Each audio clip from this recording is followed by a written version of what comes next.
હર્ષ સંઘવીએ વડોદરાના ગણેશ પંડાલોની લીધી મુલાકાત। ગણેશ ચતુર્થીના પાવન પર્વ નિમિત્તે ગુજરાતના ગૃહ રાજ્ય મંત્રી હર્ષ સંઘવીએ વડોદરા શહેરના વિવિધ ગણેશ પંડાલોની મુલાકાત લીધી હતી।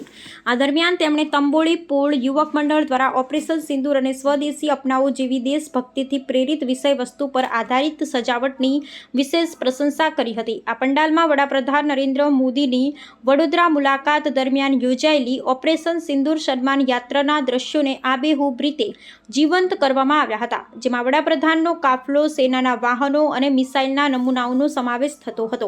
આ ઉપરાંત સ્વદેશી અપનાવવાના સંદેશ સાથે આયોજકોએ દેશભક્તિનો એક સશક્ત સંદેશ આપ્યો હતો। મંડળના યુવાનોએ લગભગ 2.5 મહિનાની મહેનતથી આ અનોખું સુશોભન તૈયાર કર્યું છે। હર્ષ સંઘવીએ આયોજકોના પ્રયાસોને બિરદાવતા કહ્યું કે આવા આયોજનો યુવા પેઢીમાં રાષ્ટ્રપ્રેમ અને સાંસ્કૃતિક મૂલ્યોનું સિંચન કરે છે।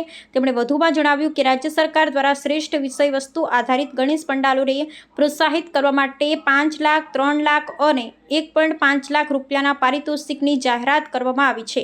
આ પંડાલનું અદ્ભુત સુશોભન જોવા માટે મોટી સંખ્યામાં લોકો ઉમટી રહ્યા છે। ખાસ કરીને વડોદરાના દ્રશ્ય મેં જે સોશિયલ મીડિયા અને ટીવી ચેનલોમાં જોયા કે ગણપતિજીની પૂજા આસ્થા જોડે જોડે ઓપરેશન સિંદૂરની શક્તિના દર્શન બી લોકોને કરવાનો અવસર વડોદરાના વિવિધ મંડળોમાં પ્રાપ્ત થઈ રહ્યો છે। ભારતીય સેનાના એ જવાનોને ગણપતિજીની પૂજા જોડે જોડે આ શહેરના નાગરિકો અભિનંદન આપી રહ્યા છે।